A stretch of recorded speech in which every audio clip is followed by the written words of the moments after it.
Hello everybody, once again welcome back to Hell Garden। ये है battle through the heavens flame emperor का episode number 541। और अगर आपने पिछला एपिसोड नहीं देखा है तो आप इमोर्टल वर्ल्ड के सेंटर के बारे में कुछ बेसिक चीजें मिस कर दोगे कि वैसे मोस्ट लाइकली आगे की स्टोरी आप कंफ्यूज हो सकते हो। चाहे जो भी हो, हम इससे पहले इस पार्ट की शुरुआत करें। आप सबसे रिक्वेस्ट है कि वीडियो को लाइक और कमेंट करके जरूर जाया करिए, क्योंकि इसी से हमें और भी रीच मिलती है। वरना अगर चीजें ऐसे ही चलती रहती हैं तो हमारी इस हेल गार्डन फैमिली की जिंदगी थोड़ी कम हो जाएगी। नहीं, ये कोई धमकी वाली बात नहीं है, बस तुम्हारा भाई चीजों को कंटिन्यू नहीं कर पाएगा। पिछले एपिसोड के लास्ट में जान की टोली मिली होती है उस थंडर बीस्ट से, जो थंडर बीस्ट इमोर्टल वेनरेबल का पर्सनल पेट था। लेकिन अभी थंडर लाइन की हालत काफी खराब होती है। फिर वो बताता है उन दोनों इविल गॉड्स के बारे में जो कि इमोर्टल रियम के सेंटर में एंटर कर चुके हैं, और जिन दोनों इविल गॉड्स में से बस एक ने 3 मूव के अंदर थंडर बीस्ट इमोर्टल को हरा दिया था। इन्फॉर्मेशन को हासिल करने के बाद जान अपनी होली फ्लेम का इस्तेमाल करके उस बीस्ट के शरीर से इविल ऑरा को एक्सट्रैक्ट करता है। अब चलो आगे के सीन को हम यहाँ से कंटिन्यू करेंगे। सबसे पहले सीन में देखा जाता है वही थंडर बीस्ट, जिसकी कंडीशन थोड़ी सी स्टेबल हो चुकी थी। वो तब एक कमजोरी से भरी आवाज में कहता है, तुम चारों। लिंक बताती है कि हम उन लोगों को रोकने के लिए आए हैं। हालांकि उसकी खुद की स्ट्रेंथ कमजोर थी, लेकिन बोलने के लहजे में कोई भी ढीलापन नहीं होता। साफ तौर पर लेडी याओची ने उसके लिए कई पावरफुल ट्रायर्स छोड़े हैं। लेकिन ये सुन के वो थंडर बीस्ट एंग्शियस हो जाता है। वो गुर्रा के बोलता है, नहीं बिल्कुल नहीं, तुम्हारी स्ट्रेंथ कुछ ज्यादा ही कमजोर है। इवन उन आर्टिफैक्ट्स के साथ तुम दोनों इविल एंटिटीज का सामना नहीं कर सकते। ये मौत के मुंह में जाने जैसा होगा। बट ये ने काम आवाज में कहती है, सीनियर, हमारा मून गॉड पैलेस डिस्ट्रॉय हो चुका है। यूरू आगे बोलती और फ्लावर गॉड पैलेस भी। फिर याओलिंग भी कहती है हमारी याओची वंडरलैंड की हालत भी बिल्कुल खस्ता हो चुकी है। ये तीनों ही एक्सट्रीमली ब्यूटीफुल वुमन वे अपनी आंखों से कोल्ड किलिंग इंटेंट को रेडिएट कर रही थी। ऐसी नजरों से इवन जियान को भी चिल महसूस होती है। लगता है लड़कियां सच में लड़कों से पीछे नहीं है। लेकिन जब थंडर बीस्ट ने उन शब्दों को सुना था, उसकी आंखें श्रिंक हो जाती हैं। वो स्टंड आवाज में कहता है, दोनों ग्रेट मास्टर्स वो अब नहीं रहे। वो जानता था फ्लावर गॉड पैलेस और मून गॉड पैलेस के पैलेस मास्टर्स ये इमोर्टल वर्ल्ड के सेंटर की सबसे स्ट्रॉन्गेस्ट बीइंग्स में से 2 थी, लेकिन अब ये नहीं रही। याओलिंग अपनी होठों को हल्का सा दबा के बोलती है, सीनियर, अब भी शायद बहुत देरी नहीं हुई है। आप प्लीज इस जगह को गार्ड करो, जिसे फॉरेन इविल आर्मी के भागने के रास्ते को काटा जा सके और हम आगे जाएंगे। वो थंडरबीस्ट कहता है, इमोर्टल वर्ल्ड के सेंटर में जाने और आने का बस एक रास्ता है, और वो फर्स्ट श्राइन जहाँ पे हेवली एम्पर रहते हैं। कोई भी नहीं जानता कि वहाँ जाने का कोई और रास्ता भी है। हालांकि इससे पहले भी कई ओल्ड मॉन्स्टर्स इमोर्टल वर्ल्ड के सेंटर को चैलेंज करने की कोशिश कर चुके हैं, लेकिन इनमें से कोई भी सफल नहीं हुआ। सबके सब इतिहास के पन्नों में दफन हो गए। थंडरबीस्ट और कुछ कहने वाला था, लेकिन तभी उसे पास के वॉइड में कुछ फ्लक्चुएशंस फील होती हैं। यूरू पूछती है, जियान तुम क्या कर रहे हो? अभी जान की हैंडसीज चेंज हो रही थी। उसके माथे के बीच में स्पिरिचुअल सिंबल्स बाहर आ रहे थे। ये थी वो कोर इंसर्शंस जो कि एक फॉर्मेशन को बनाती हैं। वो बताता है ये है ऑल हेवन डीमन फॉर्मेशन। अगर एक्स्ट्रा टेरेस्ट्रियल इविल आर्मी यहाँ पहुंच भी जाती है, ये तब भी उन्हें कुछ मिनट्स के लिए रोक पाएगी। सीनियर, आप इस जगह को गार्ड करिए। जब थंडरबीस्ट उन 5,90,000 पैटर्न्स को देखता है, उसकी जान को देखने वाली नजरें ऐसी हो गई थी जैसे वो किसी मॉन्स्टर को देख रहा हो। 5,90,000 पैटर्न्स, ये फॉर्मेशन किसी भी 6 लेवल रिइंकार्नेशन के नीचे के बीइंग को रोकने के लिए बिल्कुल काफी थी। आखिरकार अगर 10,000 पैटर्न्स और बढ़ा दिए जाएं तो शायद 6 लेवल की बीइंग को ही कंटेन कर सके, और ये होती ग्रुप फॉर्मेशन, ना कि सिंगल टारगेट। जब तक कोई 6 रिइंकार्नेशन पावर हाउस यहाँ पे अपीयर नहीं होता, फॉर्मेशन की ऊर्जा खत्म होने तक वो आर्मी से पास नहीं कर पाएगी। और एक 2 फॉर्मेशन मास्टर का टेरर था, लेकिन इतनी सारी मेंटल एनर्जी का इस्तेमाल करने के बाद ये भी बात साफ हो जाती है कि जन आगे आने वाली बैटल्स के लिए दोबारा पावरफुल फॉर्मेशंस को नहीं बना पाएगा। ये एक तरीके का जुआ होता है। तीनों लड़कियां भी नोट करके बोलती हैं, गुड, स्प्लिट अप। ये एग्रीमेंट पे इतनी जल्दी पहुंच जाते हैं जैसे आंखों आंखों में बात कर चुके हो। थंडरबीस्ट मनी मन में कहता है, अगर इमोर्टल रियम में ऐसे कैपेबल लोग हैं तो फिर हमें डिस्ट्रक्शन से कैसा डर। वो ऑल हेवन डीमन फॉर्मेशन के एग्जिट की तरफ चला गया था। ये फॉर्मेशन बिल्कुल इनविजिबल नेट की तरह थी, जिसने पूरे इमोर्टल वर्ल्ड के सेंटर को ढक लिया था। नॉर्मली इसे कोई सेंस नहीं कर सकता था, लेकिन जैसे इसे टच किया जाए, फॉर्मेशन अपने आप ही एक्टिवेट हो जाएगी और देगी कई मिनट्स के इनविजिबल डिफेंस को। इस मोमेंट तक जन के पास 2 रास्ते थे,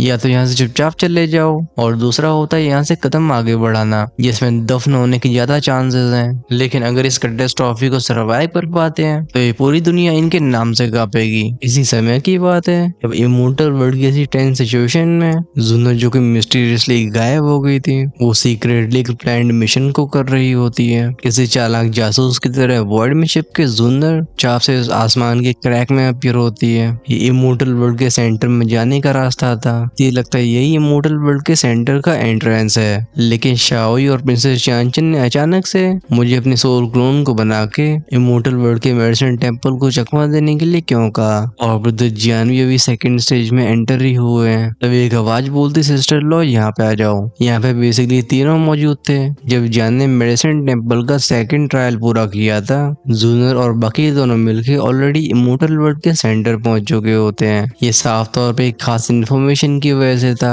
जिसे ग्रेट एल्डर ने प्रिंसेस चांचिन को बताया होता है। तो फिर क्या तीनों में हमारा ध्यान जाता है प्रिंसेस चांचिन के ऊपर, जो अपने आगे के डार्क वर्ल्ड को देख के अपनी बाहें से कोड़ लेती है, क्योंकि उस पे से वापस आने का रास्ता नहीं था। वो कहती ये इमोर्टल वर्ल्ड का सेंटर है। जो जानकारी मुझे ग्रेट एल्डर ने दी थी उसके हिसाब से स्पेशल एरिया उस वाटर स्पिरिट और कुछ छिपाए हुए है। वो वाटर स्पिरिट और जो पूरे ग्रेट थाउजेंड वर्ल्ड की सेफ्टी से जुड़ा हुआ है। ये भी उसी ग्लेस श्राइन पाथ के सामने खड़े थे, जहाँ बेसिकली वो 16 टेम्पल्स मिलेंगे और इनके पीछे होती एब्सोल्यूट डार्कनेस, जो सबूत थी कि यहाँ के स्पेस और टाइम को सील कर दिया गया है। लिटरली के एक्सप्रेशंस भी सीरियस होते हैं। वो आगे की श्राइन को लेके नर्वसली बोलता है कि आपने उसे ढूंढ लिया। प्रिंसेस चांचा हल्का सा नॉड करके बोलती है इस तरफ, लेकिन जूनर बोलती यहाँ तो कोई रास्ता नहीं है। उसे खतरे के बारे में अच्छे से पता होता है, बट वो कंफ्यूज थी।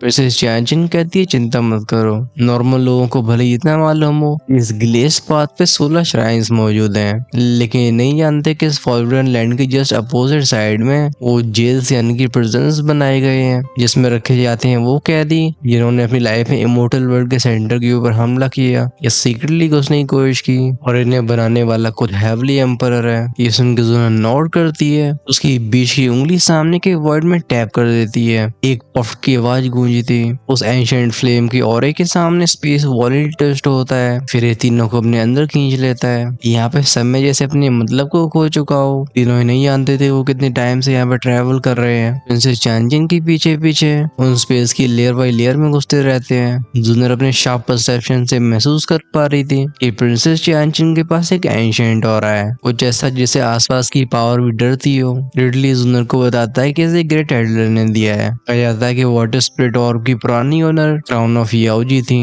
वो कहता है मुझे मेरे क्लन के एंशिएंट एल्डर्स ने बताया है, जिनकी स्टैंड 5th या 6th लेयर से भी ऊपर है। ये तीनों चुपचाप से स्पेस को चीर के उस होली फॉरबिडन जोन में घुस जाते हैं। बस पीछे रह जाती हैं वो वैंगवर्स की साउंड्स। लेकिन अजीब बात यह थी कि इस एरिया के इंपोर्टेंस के बाद भी यहाँ कोई गार्ड नहीं था, जैसे इस जगह पे हेवनली एम्पर को पूरा कॉन्फिडेंस हो। फिर चांचिंग कहती है उस ऑरे का सोर्स यहाँ पे होना चाहिए। ये शब्द उसके होठों से निकले ही थे, तभी इनके सामने अपीयर होता है एक एंशिएंट सीन। ये एक मैसिव एंशिएंट आइलैंड था, जिसने जैसे आसमान को चीर रखा हो। वर्ल्ड में से निकलने वाली 6 ह्यूज चेन्स इस आइलैंड को बांध के रख रही थी। दूर से ऐसी फीलिंग देती है जैसे समय की शुरुआत से एग्जिस्ट कर रही हो। और ये फीलिंग बस आइलैंड की नहीं, बल्कि वो चेन्स, आसमान, सब कुछ ऐसा ही था। यहाँ साथ में एक वर्ल्ड शेकिंग बैटल के निशान भी होते हैं, जो कि अब ठंडी पड़ चुकी है। इस टूटे हुए आइलैंड के किनारे पे जूनर को कुछ इनकम्प्लीट मिस्टीरियस पैटर्न्स दिखाई देते हैं और इन्हें देख के उसका सर चकराने लगता है। लेकिन इन पैटर्न्स में वो कहीं ना कहीं जियान से कनेक्ट कर पा रही थी, जैसे इस जगह पे उसे कुछ फैमिलियर फील हो रहा हो। शाओ भी अपने सूखे होठों को लिख करके बोलता है कि सच में इसी आइलैंड के अंदर वाटर स्पिरिट और मौजूद है। ओके, यहाँ पे करेक्शन ये है कि यहाँ पे मेडिसिन टेम्पल के ग्रेट एल्डर की बात नहीं हो रही, बल्कि फायर एल्फ क्लैन के ग्रेट एल्डर की बात हो रही है। क्योंकि अगर आप बोले नहीं हो तो प्रिंसेस चांचिन भी फायर एल्फ क्लैन के लीड्स में से एक है। लिटरली ये नहीं जानता था कि क्या ग्रेट एल्डर को वाटर स्पिरिट और भी इस्तेमाल करना आता है, लेकिन इसे हासिल करना लाएगा बहुत बड़े बेनिफिट्स को। और तो और वो ये भी जानता था कि जियान के पास मौजूद है फायर स्पिरिट ऑर्ब, तो फिर वाटर स्पिरिट ऑर्ब भी सिक्योर होना ही चाहिए। जब लिटरली अपने कदमों को बढ़ाने वाला था, प्रिंसेस चांचिन उसे रोक के बोलती है पावर ऑफ याओजी। उसकी स्टोर रिंग से एक याओजी का स्टैचू बाहर आता है, जो एक पाउडर में बदल के फैल जाता है इस आइलैंड के ऊपर। ऐसा लगता है ये पाउडर वो क्योटिक एनर्जी थी जो इस ग्रेट थाउजेंड वर्ल्ड के शुरुआत में एग्जिस्ट करती रही होगी। ये जिस पल उस आइलैंड को टच करती है, इस टापू में से विस्फोट होते हैं भयानक ऊर्जाओं के, और boom boom puff puff puff puff की आवाजें गूंजती हैं। इस आइलैंड के आसपास की वो हिडन इम्प्रिजनिंग पावर ये अभी पूरी तरीके से गायब हो गई थी। तीनों साथ में कहते हैं लेट्स गो, हमें वाटर स्पिरिट ऑर्ब को हासिल करना होगा। ये टूटा हुआ आइलैंड बिल्कुल बंजर सा था, लेकिन इसमें एक बयान करी जाने वाली मिस्टीरियस फीलिंग भी होती है। तभी लिटरली जूनर से बोलता है सिस्टर इन लॉ, क्या आपने नोटिस किया कि आइलैंड ये फील होता है बिल्कुल किसी एंशिएंट बीस्ट की बॉडी की तरह, जैसे कोई कछुआ न जाने क्यों उस आइलैंड पर जाने के बाद ही लिटली के दिल में एक बुरा प्रेमोनिशन आया था।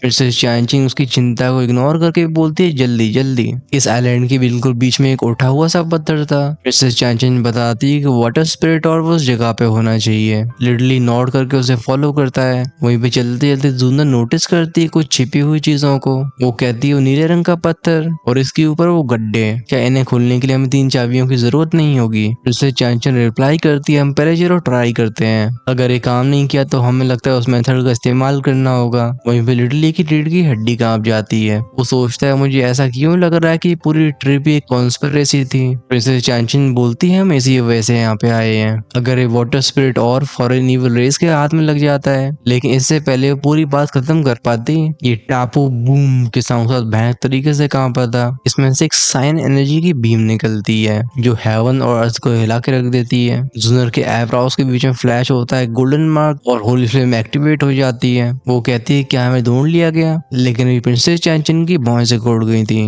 वो कहती है नहीं ये कोई डिस्कवरी ऐसा नहीं लगता, बल्कि जैसे हमने यहाँ के गार्डियन को अवेकन कर दिया हो। और वो साइन एनर्जी मैंने इसे पहले कहीं और सेंस किया है। अभी पूरा एंशिएंट फॉरबिडन आइलैंड कांप रहा था और रंबल रंबल की आवाजें रुकती नहीं है, लेकिन जैसे आवाजें इमोर्टल वर्ल्ड की ग्रेट पावर्स के पास पहुंच ही नहीं पा रही हो। और इसका रीजन ये था कि अभी सोलर टेम्पल्स की वो ग्रेट पावर्स ऑलरेडी लोहे के चने चबा रही थी। ये एक एक करके एक्स्ट्राटेरेस्ट्रियल इविल रेस के द्वारा कैप्चर और डिवावर हो रहे होते हैं। जब जूनर की टोली वाटर स्पिरिट और को हासिल करने की कोशिश में लगी होती है, बट इनके हाथ में तीनों सीक्रेट कीज नहीं होती हैं। साफ तौर पे सक्सेस इनसे काफी दूर है। अगर इसके साथ टापू के अंदर की रुकावटें भी जोड़ दी जाएं, तो तीनों इस फॉरवर्डन एरिया में कहीं ना कहीं अटक गए होते हैं। वहीं पे लेडी याउची और बाकी की हजारों फोर्सेस ये इमोर्टल वर्ल्ड में कोऑर्डिनेटेड मूवमेंट दिखाने लगती है। बेसिकली एकजुट होकर एक्शन लेना। तीनों ही हेवंस अपनी बची हुई सारी स्ट्रेंथ को इकट्ठा करते हैं और एडवांस करते हैं इमोर्टल वर्ल्ड सेंटर की तरफ। लगता है असली खेल किसी भी पल शुरू हो सकता है। और जियान के ग्रुप की बात करी जाए तो ये अपनी टेम्पल्स की जर्नी कंटिन्यू करते हैं। इनका टारगेट भी इमोर्टल वर्ल्ड का कोर एरिया था, लेकिन इनके लिए अजीब बात ये थी कि अब जितने भी टेम्पल से पास हो रहे थे, इनमें फ्लावर गॉड पैलेस जैसे डिस्ट्रक्शन नहीं हुए होते हैं। वो पैलेसेस अभी इंटैक्ट होते हैं, लेकिन इनके अंदर रहने वाले पावरफुल फिगर्स बिना एक्सेप्शन के गायब हो चुके थे। इन ग्रेट फिगर्स की डिसअपीयरेंस के अलावा किसी भी बैटल, किसी भी डैमेज, किसी भी एबनॉर्मलिटी का कोई नामो निशान नहीं था। और ऐसा साइलेंस युद्ध से भी ज्यादा डरावना लगता है। इस ग्लेज्ड पाथ की गहराई में एंडलेस वर्ल्ड में छिपा हुआ मौजूद था द थर्ड टेम्पल, जिसे सब जानते हैं टाइशू श्राइन के नाम से। ये एक स्मॉल वर्ल्ड था जो दिन के बीच की धूप जैसा लगता है, लेकिन अब भी यहाँ पे डिमोनिक क्लाउड्स गोल गोल घूम रहे थे। इस पूरी श्राइन को हर दिशा से ढकते हैं। अंदर जा चुके थे कई अनइनवाइटेड गेस्ट। ये श्राइन ऐसे तूफान से टकराने वाली थी जो इस पूरी दुनिया को हिला सके। वाइट ट्विस्ट होता है, ऐसी टेरिफाइंग फ्लक्चुएशंस फैलती हैं जिनमें सेकंड या थर्ड लेवल इनकार्नेशन भी खतरे में पड़ जाए। ये एक फियर्स बैटल पहले ही हो चुकी थी। इस स्मॉल वर्ल्ड में गूंजती रूह को हिला देने वाली आवाज, वो साउंड था ब्रेक। वर्ल्ड लाखों शीशे जैसे हिस्सों में बढ़ जाता है। फिर ये भी क्रैक होकर बनाते हैं ऐसी डेजलिंग डार्क रेड बीम को जो हेवन और अर्थ को ढक लेती है। इस गहरे लाल रंग के डिमोनिक डोमेन के अंदर मोटे मोटे काले रंग के चमकने वाले मॉन्स्टर्स फिगर्स अपनी ओवरवेलमिंग इविल पावर को फैला रहे थे, और इन सब की वो मिलिशियस आंखें टिकी होती हैं कोर की तरफ। ये गोल गोल घूमने वाले डिमोनिक क्लाउड वाला मंजर ये खुद डूम्सडे जैसा लगता है, लेकिन जो हमारा ध्यान खींचते हैं वो आसमान में खड़े 2 पतले फिगर्स होते हैं। इनमें से निकलने वाला वो इनयूजुअल प्रेशर ये दुनिया के बिल्कुल फैब्रिक को हिला के रख देता है। और इनके पीछे 4 इम्पोजिंग इविल शैडोज थी, the black demon, bone demon और 2 अनफैमिलियर औरे। सामने खड़े दोनों और कोई नहीं बल्कि दोनों हाफ इविल गॉड थे जो इमोर्टल वर्ल्ड के इस घुसपैठ को लीड कर रहे हैं। हम सबसे पहले फोकस डालते हैं उस डीमन ऑफ डार्कनेस के ऊपर जो कोई पतला सा नौजवान जैसा लगता है। इसके फीचर्स काफी हैंडसम थे, पहन रखी थी डार्क रेड रोब और वो गहरे लाल बाल। ये एक बार देखने में कोई नॉर्मल कम उम्र वाला इंसान जैसा लगेगा। इसका कोई विजुअल ऑरा नहीं होता, ना कोई वॉलेंट पावर, कुछ भी ऐसा नहीं जो हाफ इविल गॉड के टाइटल को मैच कर सके। और इसके साइड में था ब्लडस्टोन इविल वेनरेबल। ये काफी पहचान में आने वाला था। इसके फियर्स चेहरे पे कई लाल रंग के स्कार्स होते हैं। ये वो बची रह गई डिवाइन पावर्स थी जिसे कभी मिटाया नहीं जा सकता। और उसकी पूरी बॉडी में से रिलीज हो रहा होता है कोल्ड किलिंग इंटेंट जो बिल्कुल बर्बरता से भरा होता है। इस ब्लडस्टोन इविल वेनरेबल की पर्सनैलिटी किसी टैरेंट जैसी होती है। और जो इन सबके सामने की सीन को देखते हैं, हमारा फोकस गया था एक सिंपल सी फुटान के ऊपर जिसपे बैठा होता है शान से एक्सप्रेशन को रखने वाला फिगर, लेकिन अभी उसकी भौहें हल्की से सिकुड़ी हुई थी। ऊपर फ्लोट करने वाला ब्लडस्टोन इवल वेनरेबल लेजी आवाज में कहता है, ही इमोर्टल टाइशू, अगर तुम्हारी यही स्ट्रेंथ है तो तुम्हें हमारा समय बर्बाद नहीं करना चाहिए। उसकी आंखों से निकलती है ब्लड कलर रे जो लॉक हो जाती है नीचे खड़े व्यक्ति के ऊपर। वो स्कॉलरली फिगर अपने सिर को उठाता है और कहता है, Bloodstone evil venerable devil of darkness, पहले वर्ल्ड वॉर में तुम चमचों के अलावा और कुछ नहीं थे, लेकिन अब तुम्हारी हमारे हेवन में घुसने की हिम्मत हो गई। ये बोलने वाले होते हैं इमोर्टल टाइशू थर्ड श्राइन के मास्टर और peak fifth layer incarnation existence. इनके पास टाइशू आर्मर नाम का डिवाइन आर्टिफैक्ट होता है जो मन के हिसाब से अपने फॉर्म को बदल सकता था और ये पोजेस करता है एब्सोल्यूट डिफेंस को। टाइशू इमोर्टल टाइशू सोर्ड इंटेंट को कल्टीवेट करते थे जिसकी लिथैलिटी सबसे टॉप में से एक है। पूरे इमोर्टल रिम के सेंटर में की कॉम्बैट पावर बस हेवली एम्पर से पीछे होती है। हाउएवर ब्लडस्टोन इवल वेनरेबल अपने हाथ को वेव करके बोलता है, हम बहुत बकवास हुई। उसके पीछे खड़ा ब्लड डीमन और लाल बालों वाली सक्यूबस ये अपने कदमों को बढ़ाते हैं, फिर जैसे इशारा करते हैं कि अनकॉन्शियस फिगर हवा में फेंक दिए गए थे। फाइनली अब चेंज होते हैं टाइशू इमोर्टल के एक्सप्रेशन। वो कहते हैं, spirit butterfly master thunder beast immortal venerable और 9 हेवनली मिस्टीरियस गर्ल सबके सर के ऊपर एक पर्पल गोल्ड लाइट फ्लोट कर रही थी जो लगातार इनकी ओरिजिन और लाइफ को डिवावर कर रही होती है। चीजें अगर ऐसी चलती रही तो वो लाइट इनकी बॉडी और सोल को पूरी तरह से खा जाएगी। इमोर्टल टाइशू के हावभाव को देख के वो Bloodstone evil venerable casually side में हटता है जैसे वो खुद एक्शन लेना नहीं चाहता हो। उसकी नजरें छोटी सी दुनिया को चीर के सीधा टिक जाती हैं सेकंड श्राइन के ऊपर, फिर पहली के ऊपर। और ये उसका रियल गोल था, इमोर्टल वर्ल्ड के रूलर को डिफीट करना और ब्रेक थ्रू करना हेरेटिक यानी कि इविल गॉड की रैंक में। जैसे उस लेवल पे असाइंड होगा एक्स्ट्राटेरियल इविल रेस के अंदर उसका स्टेटस पहुंच जाएगा बिल्कुल इमेजिनेशन के ऊपर। वो ठंडे लहजे में बोलता है, जाओ समय बर्बाद मत करो। वो बोन डीमन और रेड सर्क्यूबस एक दूसरे की आंखों में देखते हैं, फिर गूंजती हैं वुश की आवाजें। ये इमोर्टल टाइशू के ऊपर साथ में हमला करते हैं। ये पूरी घुसपैठ सीक्रेटली प्लान करी गई थी। जाने बिल्कुल सही सोचा था, ये बस इन दोनों हाफ इविल गॉड्स का प्लान होता है। रियल इविल गॉड्स को तो इसके बारे में पता भी नहीं था। इन दोनों को वर्ल्ड को क्रॉस करके इन चारों रेड लेवल की एंटिटीज को अपने साथ लाने में बहुत भयानक रिसोर्सेज प्रॉमिस करने पड़े हैं और अब सब कुछ तैयार था। इमोर्टल वर्ल्ड के सेंटर को डिस्ट्रॉय करते ही इनकी ग्रैंड एम्बिशन पूरी हो जाएगी। ये चार रेड किंग्स और दो हाफ इविल गॉड जो न जाने कितने इविल आर्टिफैक्ट्स को पोजेस करते थे, इन्हें थर्ड श्राइन से पहले कोई नहीं रोक पाया था। बोन डीमन और रेड हेयर सक्यूबस इमोर्टल टाइशू को बिजली की रफ्तार से घेर लेते हैं। उस बोन डीमन की आंखें विशेष हो चुकी थी।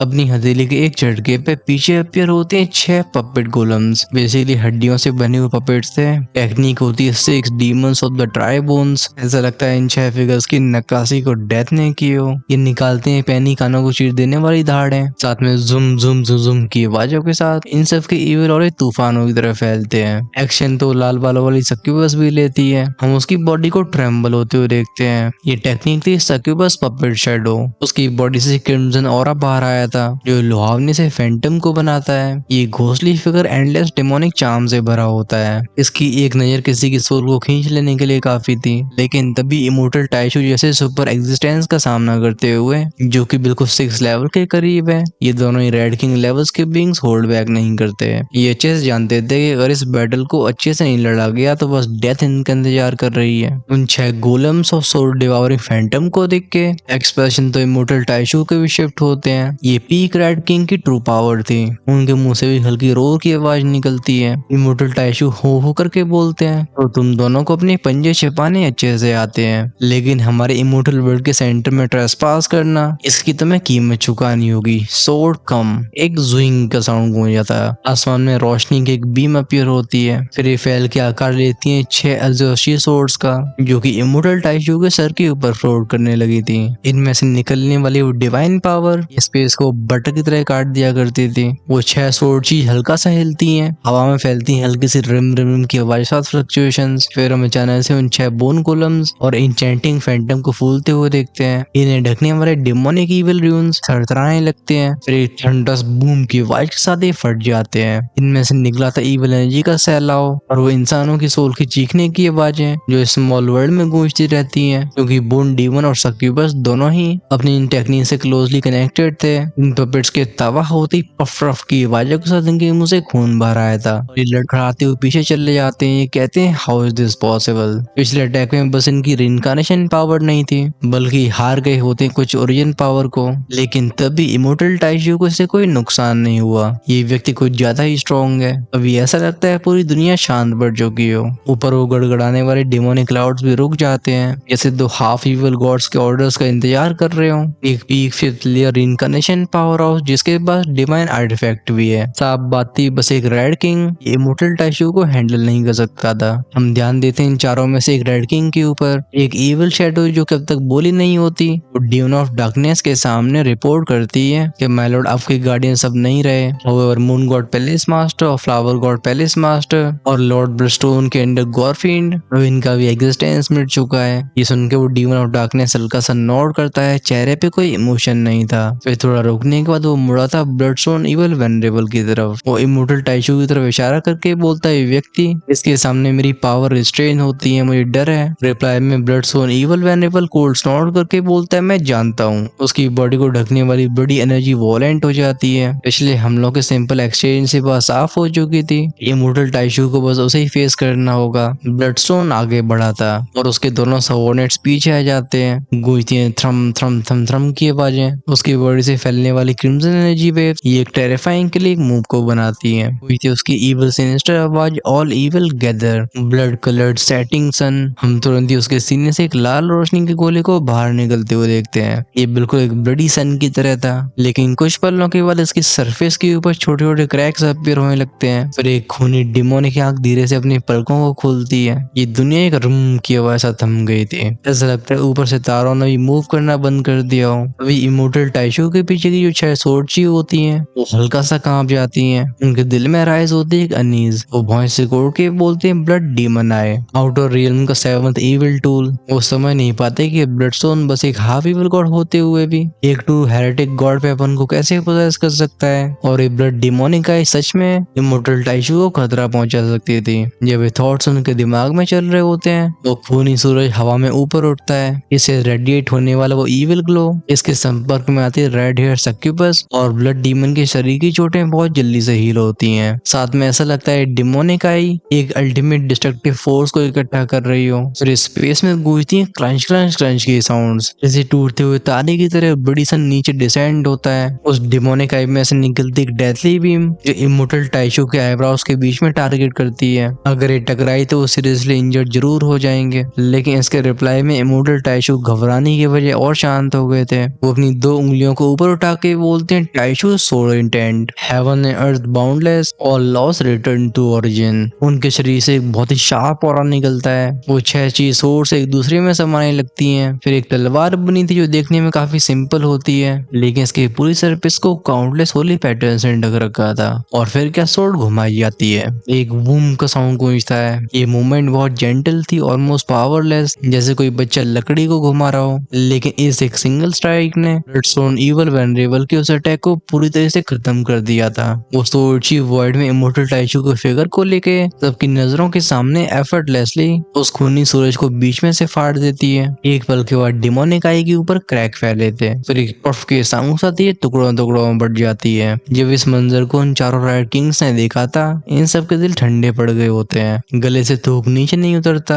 आसमान में इमोर्टल टाइशू धीरे से मुड़े थे, वो कुछ इंच लंबी सोर्ड को पकड़े हुए। उनकी नजरें इन चारों रेड किंग एंटिटीज के ऊपर जाती हैं, जैसे कोई सुप्रीम रूलर चीटी को देख रहा हो। वो contempt, ridicule, absolute dominance in red level के किंग बीइंग्स को पहली बार इतना नीचा महसूस हुआ था। इस दुनिया में एक लंबे समय तक साइलेंस बना रहता है। फिर हम उस डार्क डीमन के होठों को हल्का सा ऊपर उठते हुए देखते हैं। एक और भी गहरी स्माइल थी। वो चेहरे पे सरप्राइज से पूरा एक्सप्रेशन को रखते हुए ताली बजा के बोलते हैं, वंडरफुल, टाइशू सो इंटेंट, सच में डिसाइसिव है। इसे सेम कल्टीवेशन पे इनविंसिबल भी कहा जा सकता है। इसके बोलने के लहजे से ऐसा लग रहा था जैसे जेन्युइनली टाइशू इमोर्टल की तारीफ कर रहा हो, और ये कहीं ना कहीं सच भी था। ब्लडस्टोन इवल वेनरेबल के अटैक को इतनी आसानी से रोक पाना इस व्यक्ति की स्ट्रेंथ र्यूमर से भी ऊपर है। डार्क डीमन के एक्सप्रेशंस को देख के टाइशू इमोर्टल की आंखों में डाउट फ्लिकर होता है। देखने में ब्लडस्टोन लगता था भयानक, वहीं पे डार्क डीमन ये बिल्कुल हार्मलेस लग रहा था। लेकिन इसे देख के टाइशू इमोर्टल को ऐसी फीलिंग आती है जैसा पूरे इमोर्टल वर्ल्ड में उसने खुद हेवली एम्पर और किंग शोरा से फील की है। वहीं पे ब्लडस्टोन इवल वेनरेबल के एक्सप्रेशन डिसबिलीफ से ट्विस्ट हो गए होते हैं। उसकी नसें फूल जाती हैं। वो कहता है, समखन्ना,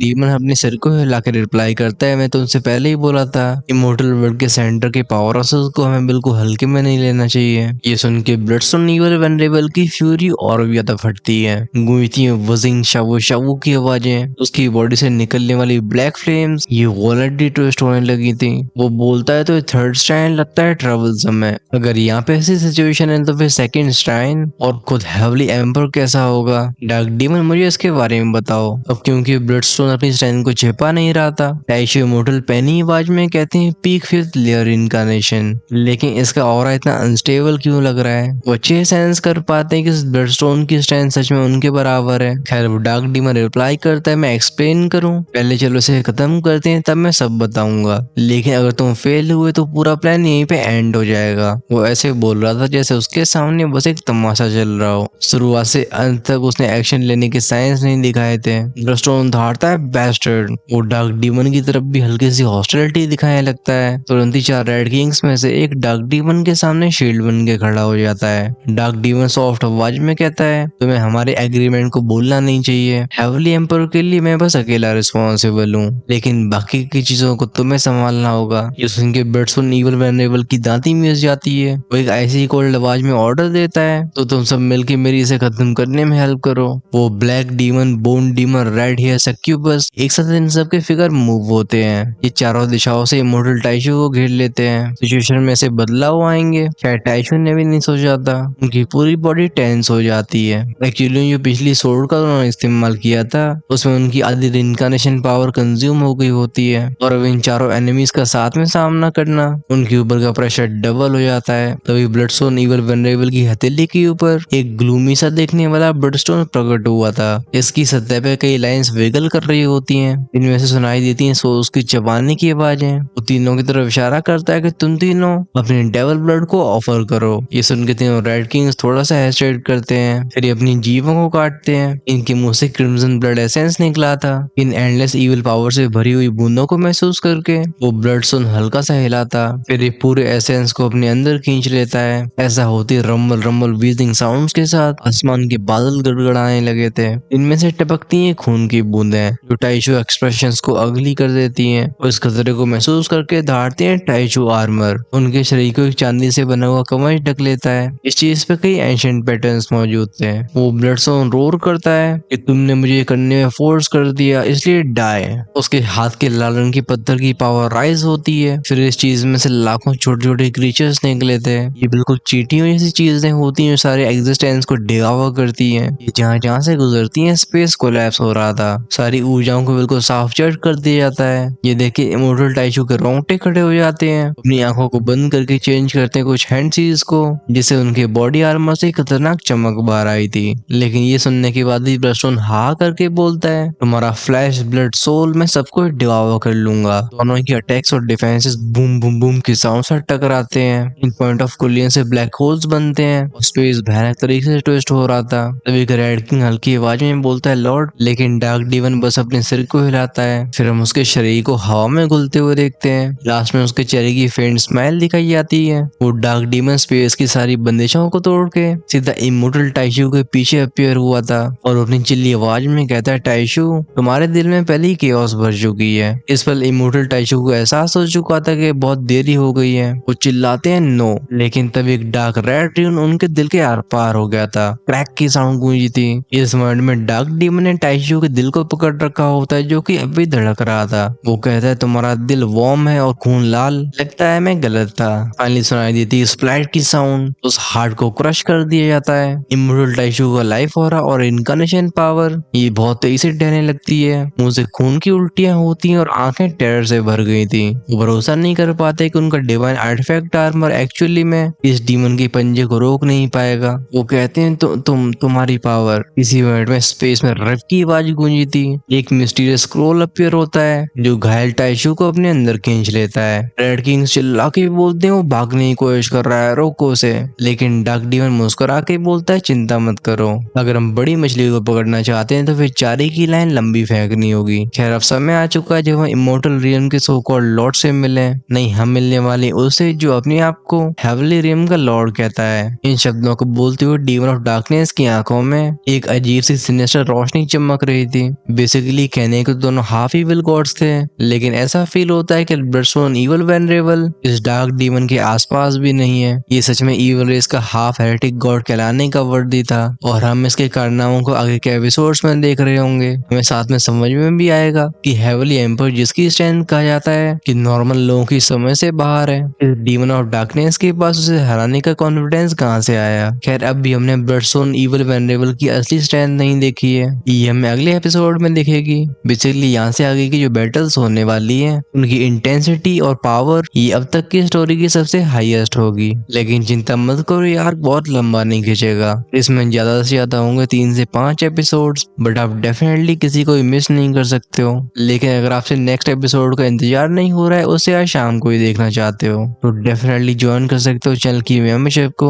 हमारे सारे मेंबर्स भले हो चाहे बेसिक लेवल पे क्यों ना हो, वो एक अर्ली एक्सेस एपिसोड को एंजॉय कर पाते हैं। वहीं पे जो हमेशा रहना चाहते हैं 2 से 3 पार्ट्स आगे, वो अपने लेवल्स को अपग्रेड कर सकते हैं इमोर्टल रैंक पर या उससे ऊपर। आपको ज्वाइन का बटन चैनल के होम पेज या सब्सक्राइब की साइड में मिलेगा, उसे टैप करके आप चेकआउट कर सकते हो सारे के सारे प्लान्स को। बट उससे पहले वीडियो को लाइक करना और एक अच्छा सा कमेंट छोड़ना बिल्कुल मत भूलना, जिससे तुम्हारे भाई का मोटिवेशन और बढ़ जाए।